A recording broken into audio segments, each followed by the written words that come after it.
Levante a mão. Puxa vida, você. Alguns não. Viu, irmãozinhos mais novos, aí alguns mais novos aí, acho que ou não levantaram porque não ouviram o que eu falei, já estão dormindo antes de eu começar a falar, né? Ou não deram nem bola porque eu falei, né? Alguém perto do Jimmy? Cadê o Jimmy? Tem alguém perto dele aí? Cadê? Foi. Ih!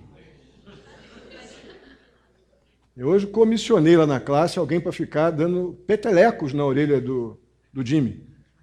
Amorosos petelecos, né? Para ver se ele fica acordado mais tempo na mensagem. Mas santo do pau oco, essa expressão ela é muito usada. Eu acho que isso é uma expressão internacional. Né? Quem não já olhou para a cara do outro e sarcasticamente, olha lá o santinho do pau oco. A questão é que poucas pessoas sabem de onde vem isso. E essa é uma expressão que foi tirada lá do Brasil colônia. E ela foi usada para identificar ou designar aquelas imagens, as imagens de escultura, né, que os padres usavam no contexto, né, da Igreja Romana, nos dias da Igreja ou do Brasil colônia. Só que eles usavam essas imagens, os padres, para contrabandear ouro, para contrabandear pedras preciosas para Portugal. E como é que eles faziam? Essas imagens eram construídas ocas. E lá dentro, então, era colocado ouro, pedra preciosa, tudo extraído aqui do Brasil. A questão é que hoje essa expressão, bem pejorativa, ela é usada para designar aquelas pessoas que demonstram uma falsa piedade, que vendem uma coisa, uma imagem, mas que na hora H não são aquilo. A ideia da falsa piedade, ou seja, não apresentam, não testemunham características, né, de pessoas realmente crentes no Senhor Jesus e acabam sendo chamadas de santos do pau oco. Aqui no nosso texto, o apóstolo Paulo, no texto de hoje, que nós vamos ver em Romanos 6, de 1 a 14, pode abrir sua Bíblia.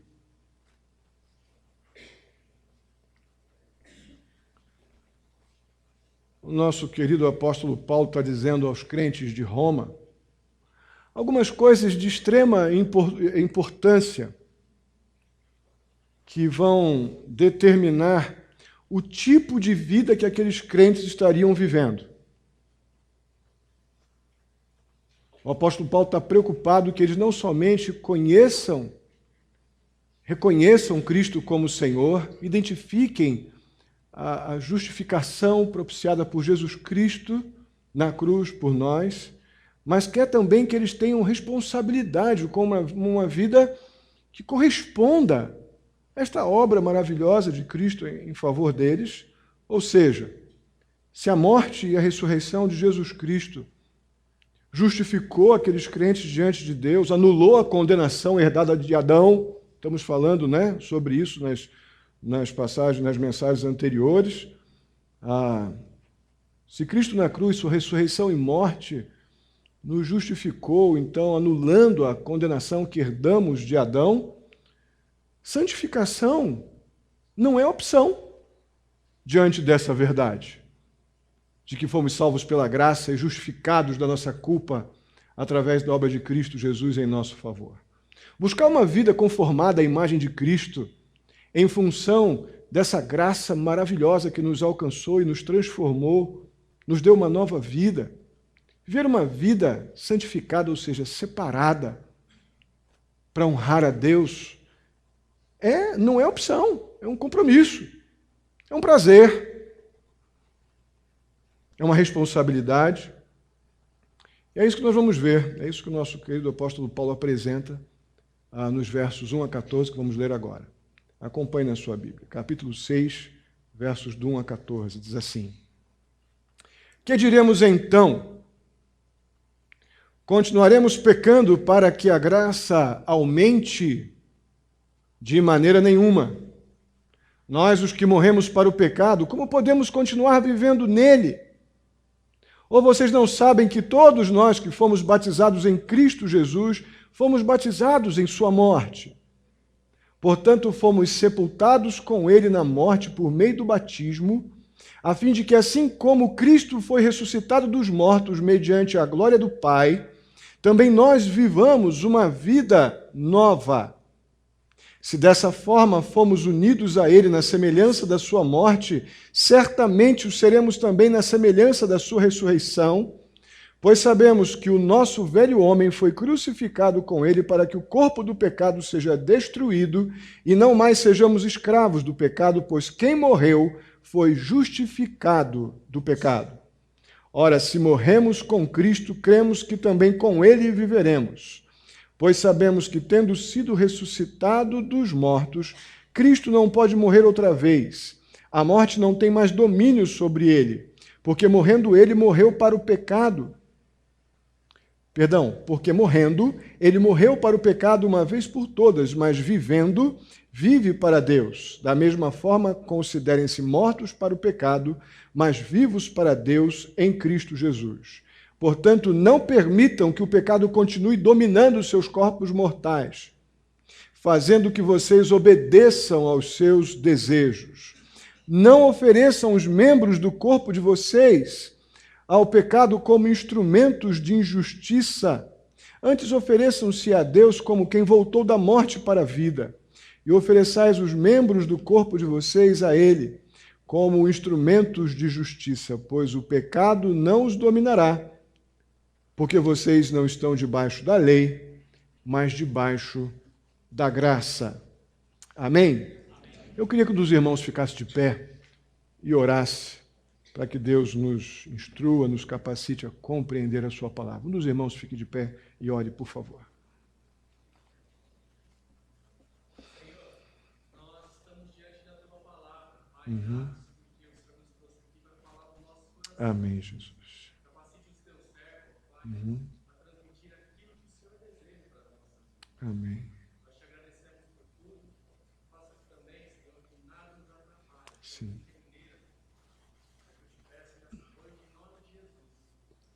Amém. Muito bem. Nos dois primeiros versículos desse texto, o apóstolo Paulo levanta uma possibilidade absurda. Mais uma possibilidade que possivelmente estava circulando, um assunto ou um tema que estava circulando entre os crentes de Roma. A possibilidade de um crente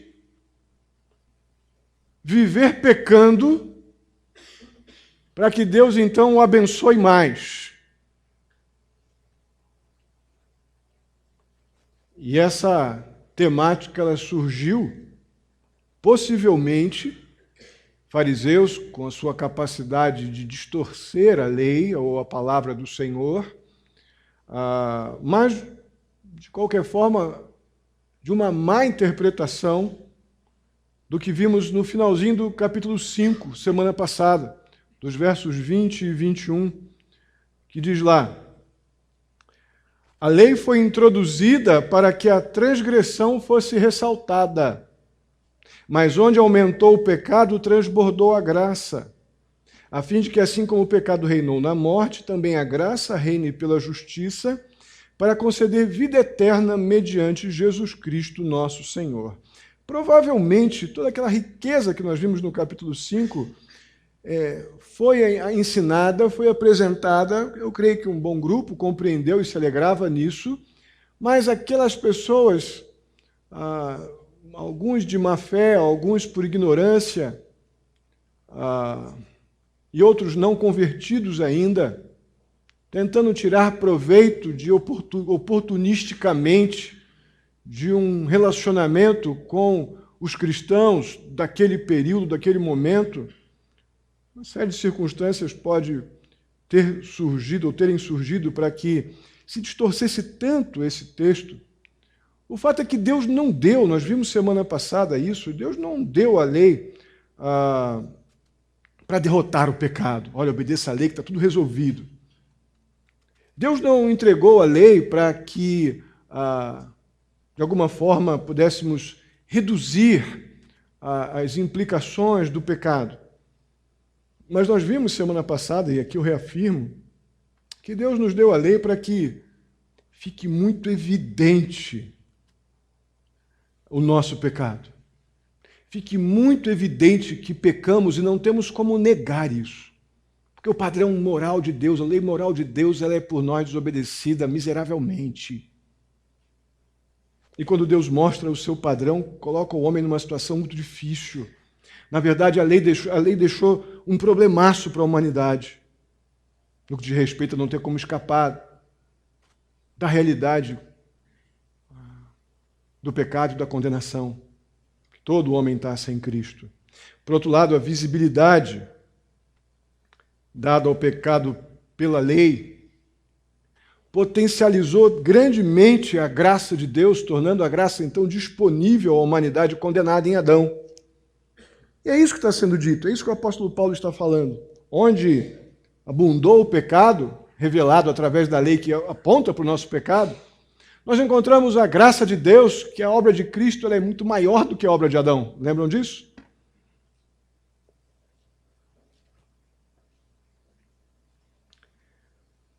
Mas, por outro lado, um fato inegável é que o pecado sempre procura usar o que é bom para promover o mal.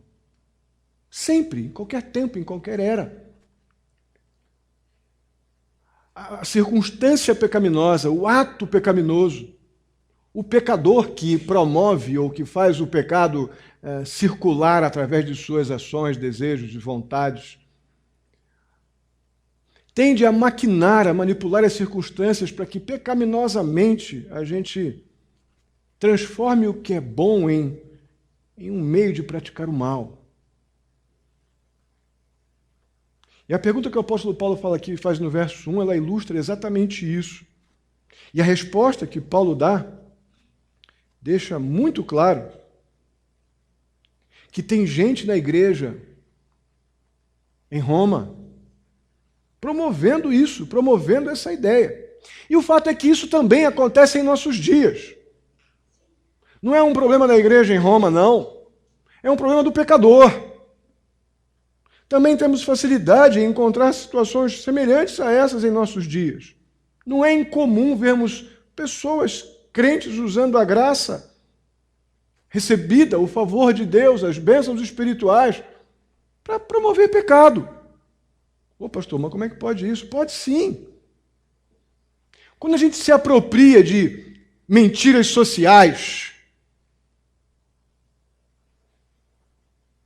aquelas mentiras que até no meio evangélico, dependendo do grau de comprometimento que esses grupos têm com a palavra de Deus, são bem aceitas. Mentiras porque temos a referência da verdade nas Escrituras.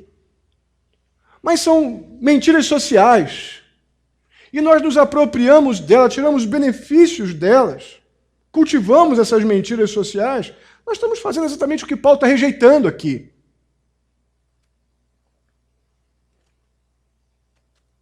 A ideia aqui, o exemplo disso seria mais ou menos assim: bom, eu vou continuar fazendo ou cometendo aquele pecado, apesar de que na igreja de fulano pode, na igreja de fulano não pode, então eu vou continuar. Não está nem aí porque a Bíblia está dizendo. Apesar de saber lá no fundo da consciência que a palavra de Deus está na contramão do que eu estou fazendo, mas eu uso como álibi o outro que está pecando e parece que está tudo bem lá, a igreja está cheia, o pessoal parece que está feliz. Então a gente diz lá no nosso íntimo: eu vou continuar fazendo isso porque, olha, Deus está me abençoando. Apesar de eu estar mentindo, apesar de eu estar em adultério, apesar de eu estar manipulando, apesar de eu estar enganando, de eu estar fraudando, está dando certo. Então Deus está me abençoando. É possível isso que eu estou dizendo? Não deveria ser, mas é possível na prática. Não é? Infelizmente. Aí o apóstolo Paulo reage fortemente a essa situação que ele levanta nos versos 1 e 2, com uma indignação enorme. Eu imagino Paulo falando isso, levantando esse problema e respondendo: continuaremos ou continuamos pecando para que a graça aumente? De maneira nenhuma! Eu imagino a cara do Paulão falando isso.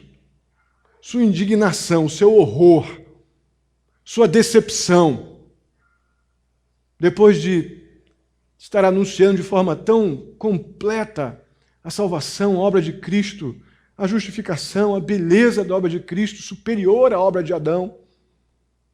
E ainda assim surge esse tipo de comentário. Eu imagino a indignação dele. Como alguém pode usar essa abundância da graça como desculpa para praticar o pecado, para praticar o mal? Aí o apóstolo Paulo vai nos versos 3 a 11. Ele vai nos mostrar o que significa, o que representa a nossa união com Cristo.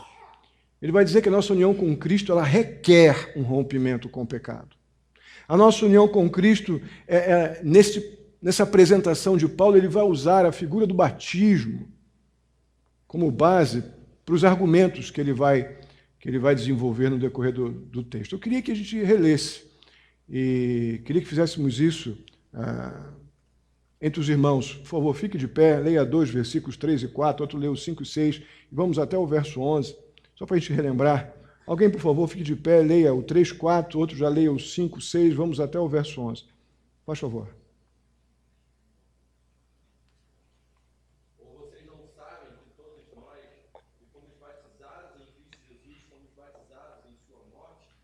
Portanto, fomos sepultados com ele na morte por meio do batismo, a fim de que, assim como Cristo foi ressuscitado dos mortos, mediante a glória do Pai, também nós vivamos uma vida nova. Se dessa forma fomos unidos a ele na semelhança da sua morte, certamente o seremos também na semelhança da sua ressurreição. Pois sabemos que o nosso velho homem foi crucificado com ele, para que o corpo do pecado seja destruído, e não mais sejamos escravos do pecado. Pois quem morreu foi justificado do pecado. Ora, se morremos com Cristo, cremos que também com ele viveremos. 9, 10.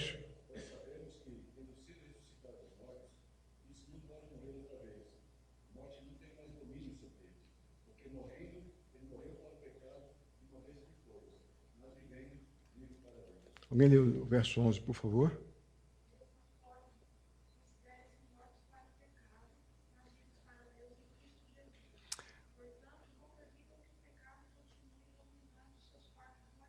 Ok. Obrigado, minha irmã. Vamos parar aqui no 11. Muito obrigado. O que vemos aqui nesses versos 3 a 11 é que, num primeiro momento, o apóstolo Paulo ele menciona o batismo como uma figura de linguagem, num primeiro momento, no sentido da própria palavra, do significado da palavra. A palavra batismo, ela significa, na sua tradução, no seu original, a ideia de imerso, de imersão. Então, aqui no primeiro momento, o apóstolo Paulo lida com essa expressão, ou com esta palavra batismo, no sentido que alguém está imerso, como, por exemplo, eu estou imerso no trabalho. O que significa isso? Estou completamente envolvido com aquela tarefa. Eu estou mergulhado naquela situação a ponto de estar completamente ocupado, tomado pelaquela atividade. Então, no primeiro momento, essa é a aplicação que Paulo faz para o uso da palavra batismo. Mas sua intenção é, sem dúvida alguma, dizer que todas as pessoas, todos aqueles que confessam crer em Jesus como seu Senhor e Salvador, foram imersos em Cristo Jesus. Estão completamente tomados por Cristo, envolvidos pela obra de Cristo, completamente imersos nas realidades que envolvem a pessoa de Cristo. E, obviamente, a pessoa, então, que está nesta condição, ela passa a estar identificada com Cristo em tudo, unida a Cristo de todas as maneiras.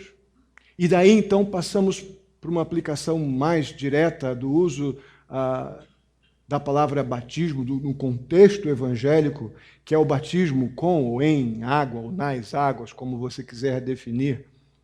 Esse batismo na água, essa imersão em água, ela, sem dúvida alguma, aponta para essa realidade de que nós estamos completamente envolvidos por tudo que diz respeito à obra de Cristo em nosso favor. A sua morte e ressurreição fazem parte completa da vida do salvo em Cristo Jesus, porque ele está completamente imerso nas realidades que a obra de Cristo aponta. A ideia da identificação com Cristo é muito forte nas palavras do apóstolo Paulo.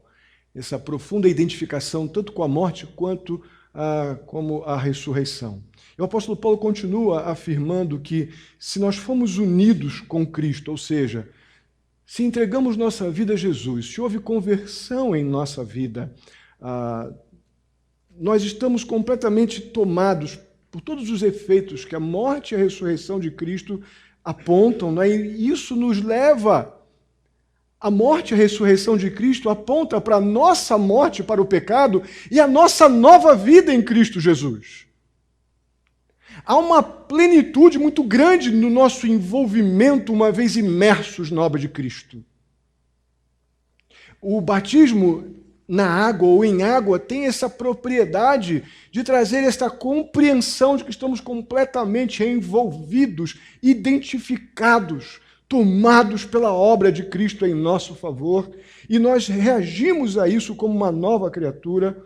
Por isso, continuar pecando, uma pessoa que está imerso em Cristo, continuar pecando ou no pecado, concordam que é completamente incoerente com esta posição?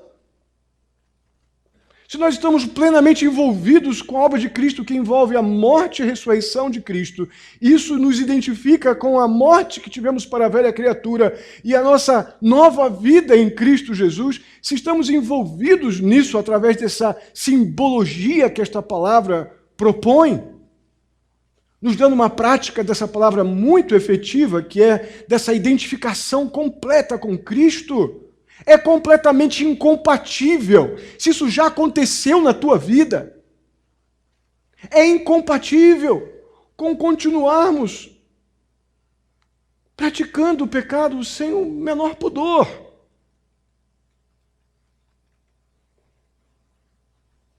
A morte e a ressurreição de Cristo finalizou uma era na nossa história. A morte e a ressurreição de Cristo fechou um capítulo horroroso da nossa vida, marcada pelo pecado, marcada por uma realidade destinada à morte eterna. A salvação, a obra de Cristo, precisa ter esta representatividade. Se nós estamos em Cristo, esta é uma realidade que está diante de nossos olhos todo dia, todo tempo. Então, viver em pecado é totalmente incompatível com a obra de Cristo, a qual nos identificamos plenamente no batismo.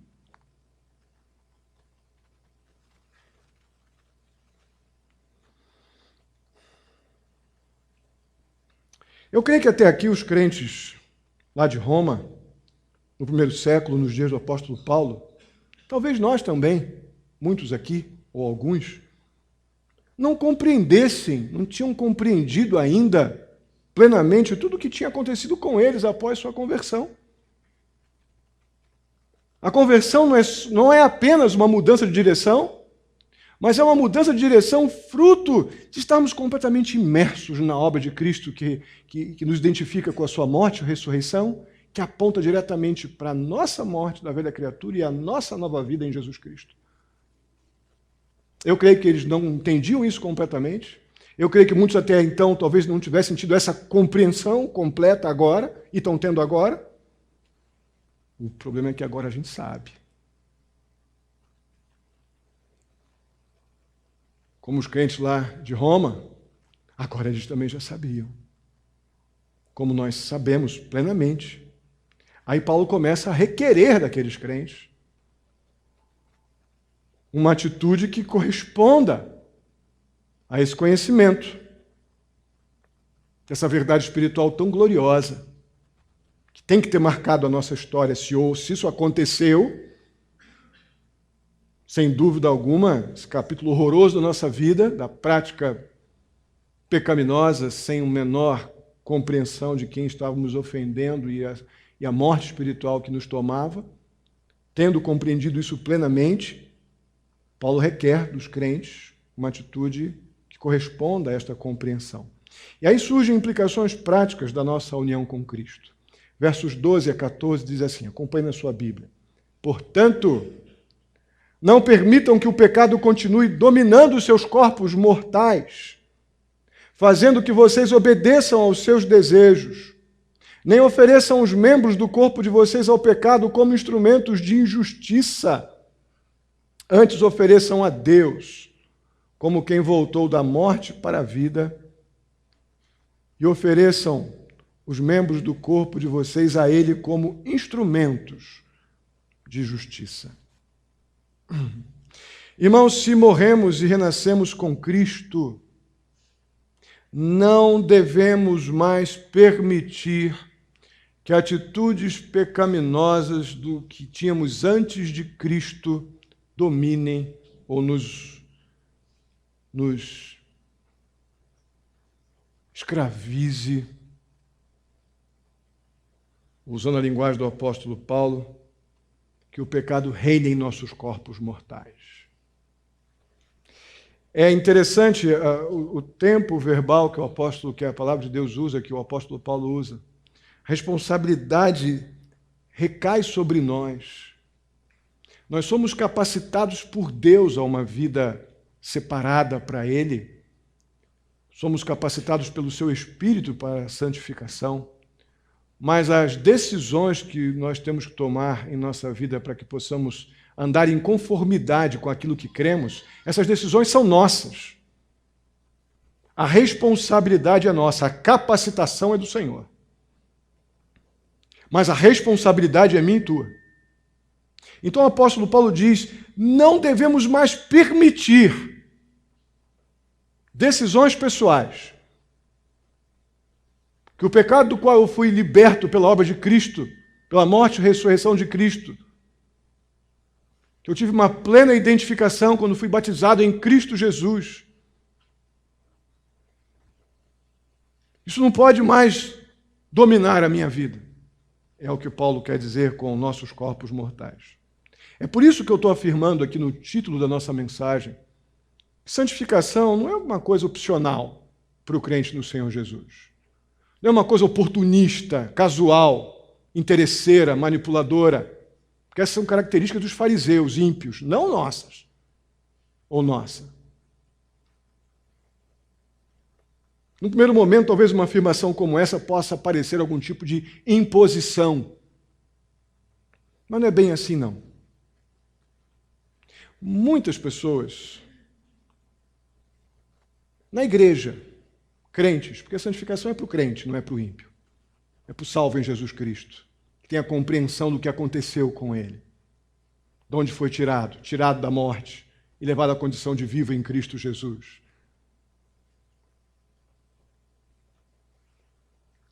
Mas ainda assim, alguns crentes, quando acham ou quando julgam que parece uma imposição, uma coisa meio pesada, pastor, esse negócio, de santificação. Alguns acham que, ou imaginam que a santificação seja algo parecido com aquela ideia que nós vemos em histórias de famílias, às vezes até ficções, mas que nós vamos ter alguma identificação com essa ilustração de uma mãe que faz o que ela faz com o seu filho, moleque, adolescente, correndo na rua o dia inteiro, brincando nas férias. Aí a mãe chega lá no finalzinho da tarde, diz assim, Joãozinho, vem pra dentro, garoto, vou botar a janta. É lá no Acre assim? É? Joãozinho, para, garoto, vem tomar banho para jantar. Aí o Joãozinho fica invocado. O bicho começa a murmurar, estou brincando, mãe, não sei o que, garoto, vem. Aí o menino Tá brincando lá, todo sujo de terra, tal. A mãe chega, vai na rua, vai na calçada, tira o brinquedo dele, que eu já mandei você entrar. E toma, eu já passei por isso. Eu tinha um jipe que eu gostava muito dele, um jipão de guerra verde. Apesar que minha avó, pro pai da minha mãe, eu tenho poucas lembranças da minha avó. Eu era bem pequeno quando ela faleceu, tinha uns 10 anos. Mas eu lembro dela me sacudindo. Eu querendo brincar, e ela me catou o velocípede, me deu uma coça, ainda quebrei um tal dela, aquele negócio de costurar, né? E aí o moleque vai, a mãe vai lá, toma o brinquedo dele, que ele tanto gosta, vai, garoto, já pro banho. Aí a mãe, para judiar do garoto, entra no banheiro, pega aquele sabão de coco, não sei se aqui é assim, lá no Rio é sabão de coco. Pega o sabão de coco, uma bucha. Como é que você tá, menino? E esfrega o sabãozão e bucha e tira lá as caracas toda dele, né? Arranca, puxa tudo, o menino fica zangado, frustrado, porque a mãe interrompeu a brincadeira dele e ainda esfregou aquela bucha ardida com sabão de coco nele para tirar a sujeirada. Pois é, irmãos. A questão é que a gente lida com a santificação um pouco com essa ideia. Como uma coisa imposta, como uma coisa que acontece à nossa revelia, uma coisa que estraga os nossos prazeres, uma coisa forçosa, que eu tenho que me submeter, porque, afinal de contas, agora eu sou crente, né? Fazer o quê? Mas santificação não acontece à revelia da vontade, da decisão do crente, não. Ser santificado, sem dúvida, não é passar por um banho de emoção. Agora eu vou, e aquelas promessas vazias que a gente, quando sente aqueles arrepios gospel, gosta de fazer. Né? De forma alguma. Santificação não é um trauma emocional. Onde eu chorei, me acabei. Ninguém está sendo proibido de se alegrar no Senhor e derramar lágrimas aos pés de Cristo Jesus, humilhado diante da graça. Não tem problema nenhum você fazer isso. O problema é eu achar que isso resolveu todo o meu problema de santificação. Ou aquela euforia momentânea, né, que a gente tem de acordo com as circunstâncias, enfim. Santificação não é isso, não. Ser santificado é uma atitude consciente de agir corretamente, dignamente, diante da compreensão de tão grande salvação que eu recebi em Cristo Jesus, da compreensão de uma profunda identificação com a obra de Cristo que envolve a morte e a ressurreição, que envolve estar imerso nessas verdades espirituais que afetam de uma maneira determinante a minha mente, a minha vontade. E eu me movo na direção de uma vida que corresponda a esta obra esmagadoramente extraordinária de Deus em meu favor, porque eu quero.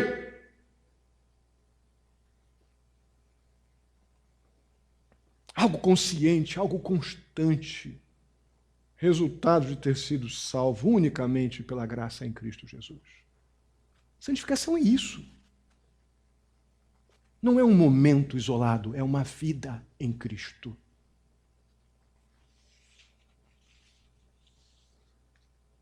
Por isso, então, o texto nos convoca, aqueles que foram batizados em Cristo Jesus, a colocar no lugar de continuar a oferecer seu corpo, os membros do nosso corpo ao pecado, como instrumento de iniquidade,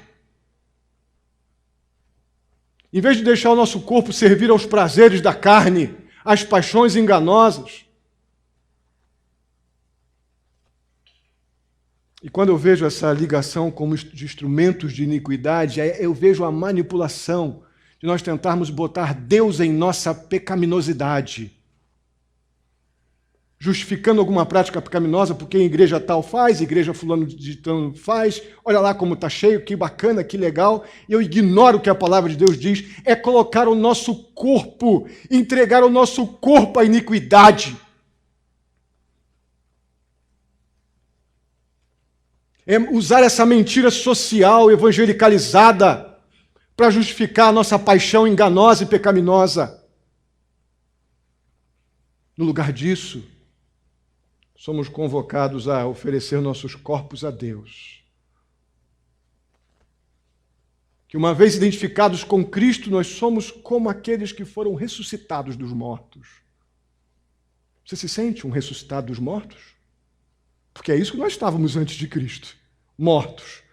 Agora identificados com Cristo, na sua ressurreição, morte e ressurreição, nós também ressurgimos com Cristo.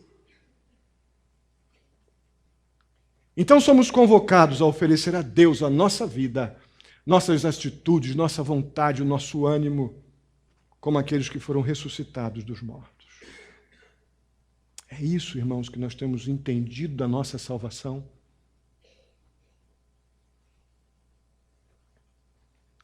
É isso que o perdão de pecados dado por Deus através de Cristo tem significado em tua vida?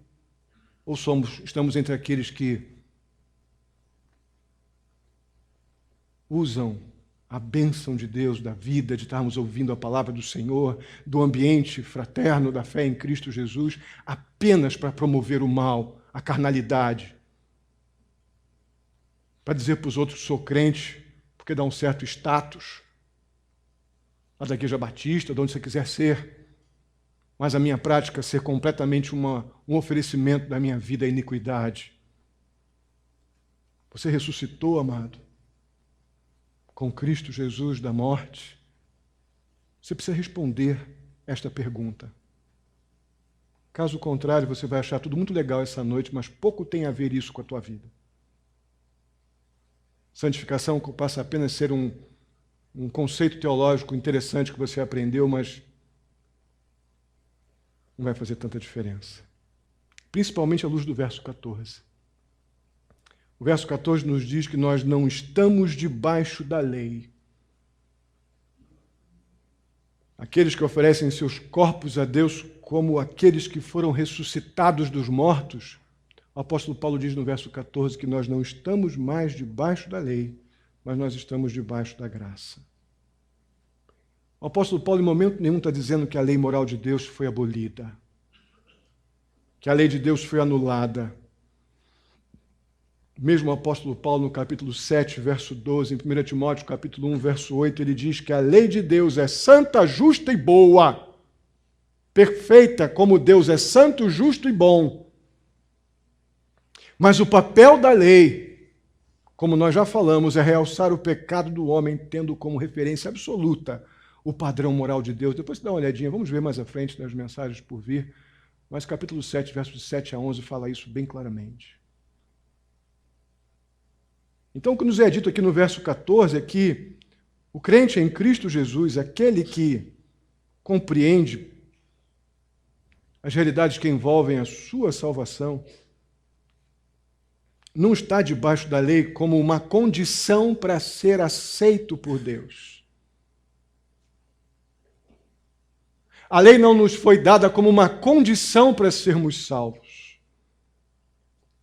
A lei nos foi dada como uma maneira de olhar para nós e ver, Senhor, estou perdido.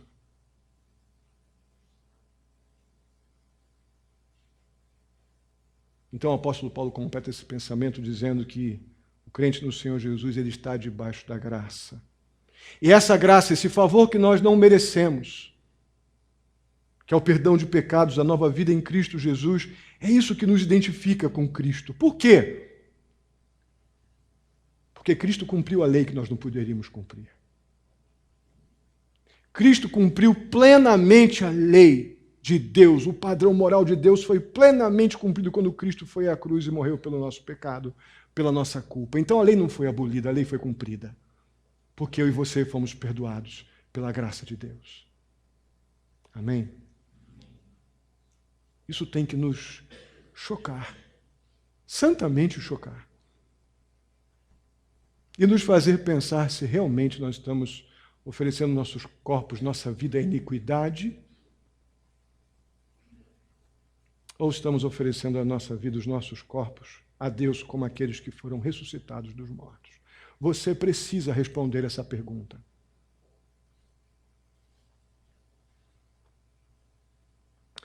Eu quero terminar com 3 aplicações bem objetivas sobre o que nós já falamos aqui. Primeira aplicação é a seguinte: o pecado ele nunca compensa. Eu vou pecar mais para ser mais abençoado. Não entra nessa conversa, não. Porque não é isso que a Bíblia diz. Nosso texto nos lembra que o grande impacto que o pecado de Adão teve sobre a humanidade, em particular, foi a condenação, a separação de Deus, a morte espiritual. O ser humano chegou ao ponto de tão separado de Deus que ele conjectura que pode transformar a graça de Deus em uma licença para pecar. Por incrível que pareça. O fato é que o pecado ele cega o incrédulo, não tenha dúvida. Uma frase que eu digo há muito tempo, né? Que o pecado cega o entendimento. Não há a menor dúvida. A questão é que o pecado não cega só a mente do incrédulo. O pecado também distorce a visão do crente distraído. Incrível como nós conseguimos, diante de verdades que nós não negamos, na maioria aqui do que foi dito. Incrível como nós conseguimos ser crentes distraídos. Como as coisas tiram a nossa atenção das verdades espirituais, as quais nós confessamos que cremos, mas com tanta facilidade entregamos algumas práticas da nossa vida à iniquidade, como se nada tivesse sido feito pelo meu pecado até agora. Crentes distraídos se tornam omissos e inúteis.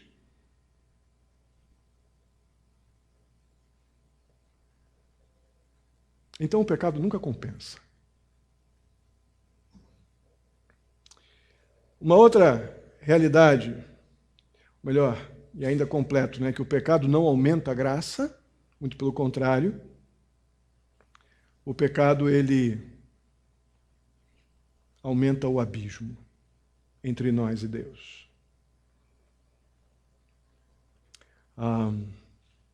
Uma outra aplicação prática que vimos. A cruz de Jesus Cristo, o que Cristo fez por nós na cruz, é a nossa motivação para que tenhamos uma mudança de conduta, de postura. Aquilo que a Bíblia chama de santificação. O que Cristo fez por nós. O que nós vimos aqui no texto do verso 1 ao 14, ou dos versos 1 ao 14, nós vemos que os crentes estão unidos a Cristo, tanto na sua morte como na sua ressurreição.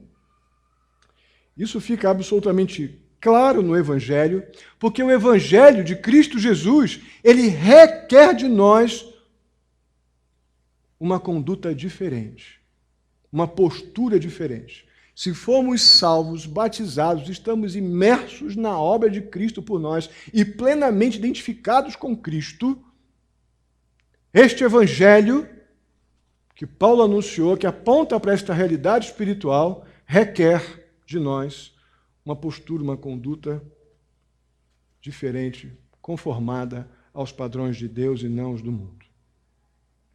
O fato é que a santificação, ela é a marca daqueles que já foram justificados.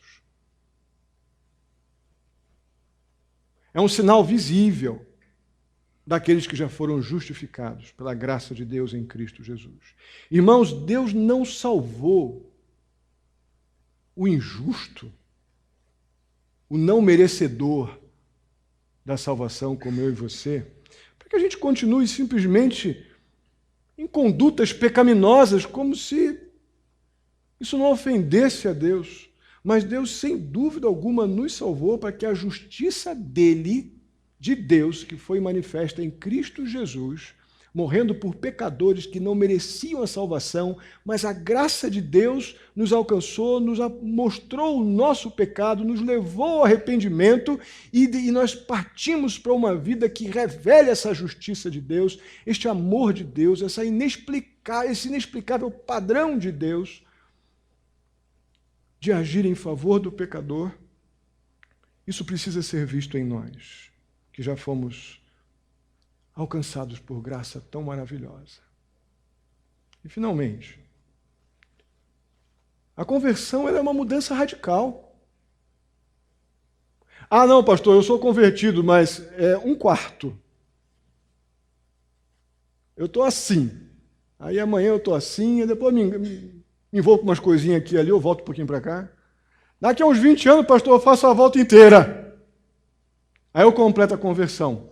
Não sei se você ouviu isso, mas tem muita gente ouvindo coisas semelhantes. Mas não está tirando da Bíblia, não. Está tirando do conceito de algum grupo aí que se identifica como evangélico, mas não do evangelho pregado pelo apóstolo Paulo. Porque a conversão é uma mudança radical, sim. Cristo não morreu só um pouquinho na cruz pelos pecadores. Cristo morreu totalmente na cruz por pecadores. Nós não somos só um pouquinho pecadores. É como, vocês já me ouviram falar sobre isso. Quer ver? Só para a gente lembrar. A água está limpinha, né? Está limpinha. Muito boa. Mas depois de falar isso tudo. Agora faz o seguinte, eu vou pegar aqui, ó. Vocês já me ouviram fazer isso, vou fazer de novo. Vou pegar o conta-gota aqui. Vou botar só uma gotinha de esgoto. Pluque. Continua branquinha. Paulão, toma uma aguinha branquinha, limpinha aí, gostosa. Como ela tá branca, tá bonita? Não quer não? Por quê? Tá o quê? Tá contaminada. Eu não fico só um pouquinho sujo pelo pecado. Eu fico completamente sujo pelo pecado. Mesmo que eu não veja claramente, eu não quero mais essa água. Porque ela está com esgoto. Quando a gente se suja na sujeira do cachorro lá que vocês vão limpar, quem tem cachorro, graças a Deus eu não tenho. O bicho, aqueles grandões, então, fazem aquela coisa bonita, né? Aí tu vai lá, cheio de dedo, mas tu se atrapalha e mete o mãozão lá, só um dedinho naquela coisa fedorenta. Você se sente o quê? Inteiro? Sujo. Não, estou limpinho, só estou com um pouquinho de cocô de cachorro aqui na mão, só um pouquinho de cocô. O resto está limpinho. Ninguém faz isso, né? Dá vontade de tomar um banho inteiro, não dá? Ninguém é só um pouquinho sujo pelo pecado. O pecado nos detona. Nós precisamos cuidar diariamente para não voltar a praticar aqueles pecados que anteriormente nos escravizavam. Não dá para ficar só um pouquinho sujo com o pecado. Você se lameia inteiro. Precisamos vigiar, e a forma de vigiar é buscando essa vida comprometida com esse novo nascimento que recebemos em Jesus Cristo. O nome disso é santificação. Não fomos salvos pela graça de Deus para encontrar uma vaguinha para Deus na nossa agenda. Não fomos salvos pela graça para isso. Muito pelo contrário. A conversão ela é um novo nascimento gerado em Deus que rasga a nossa agenda e coloca a nossa vida em conformidade com a agenda de Deus. Esse negócio de ter entregue o coração a Jesus, a Cristo e a obra salvadora e começar a dizer, Senhor, isso aqui eu faço, isso aqui eu não faço. Então não me pede isso aqui não, porque isso aqui não dá. Isso aqui eu já faço há muito tempo, Senhor. Não fomos salvos para colocar os critérios da nossa salvação. Ó Deus, a minha agenda diz que eu faço isso aqui, ó. Eu vou te colocar naquilo que dá aqui para mim. Nós fomos salvos pela graça, removidos do estado de mortos em pecado, identificados com a morte de Cristo. E nos foi dada uma nova vida, porque Cristo também ressurgiu dentre os mortos. Aquele que foi salvo por a obra de Cristo Jesus, foi batizado em Cristo Jesus, está plenamente identificado com a sua morte e com a sua ressurreição. Já morreu uma vez para o pecado e agora nasceu para uma nova vida em Jesus Cristo. Logo, o Senhor nos conduz, nos nos leva naturalmente para uma conformidade com a agenda de Deus e a nossa é rasgada.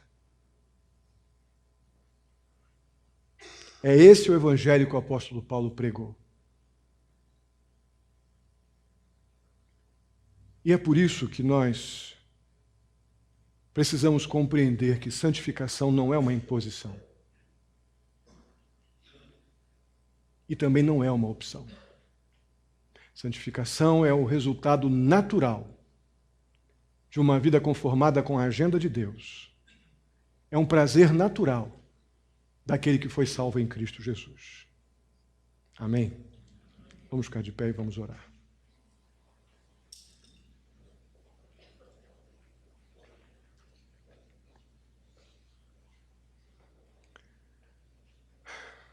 Bondoso e amado Deus, muitíssimo obrigado pela Tua palavra. Muito obrigado. Quanta paciência da Tua parte, ó Deus, em nos fazer lembrar do que significa a nossa salvação. Quanta paciência da Tua parte, ó Deus, em nos fazer lembrar que santificação não é uma opção. Santificação é um prazer natural daqueles que foram alcançados pela graça. Ó Deus, se havia alguém aqui que já não estava mais compreendendo essas verdades, santificação estava sendo algo impositivo, estava sendo algo que não estava lhe dando prazer, porque perdeu a compreensão do que significa a sua salvação. Eu peço em nome de Jesus que suas mentes tenham sido abertas, ó Pai, para que possamos nos alegrar imensamente na obra de Cristo em nosso favor, nessa identificação gloriosa que devemos ter com Cristo se formos salvos. Devemos ter na sua morte e na sua ressurreição. Porque se temos essa identificação com Cristo, nós também já morremos para o mundo e nascemos para Deus. Ó Deus, esta realidade precisa afetar as nossas decisões de maneira que a Tua justiça seja vista em nós. Ajuda-nos a reconhecer, ó Deus, não somente o nosso pecado, mas a dimensão da obra salvadora de Jesus. Se há alguém aqui, ó Pai, que ainda não tinha compreendido que é pecador, pecador ao ponto, ó Deus, e não um pouquinho só pecador. Nós somos pecadores porque pecamos, não porque pecamos um pouquinho ou um montão. E foi para pecadores, ó Pai, nesse estado de podridão, que Jesus veio morrer na cruz, para que tenhamos esses pecados perdoados e uma nova vida em Jesus Cristo. Eu peço que Teu Espírito, ó Pai, convença aquele que está aqui sem até então ter tido um encontro real com Jesus, que haja o convencimento do pecado e a alegria de uma nova vida, essa remoção da morte para a vida que o Teu Espírito Santo faz na vida daqueles que creem no Senhor.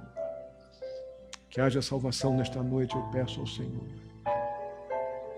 Santifica-nos, ó Deus, na Tua palavra, na Tua vontade.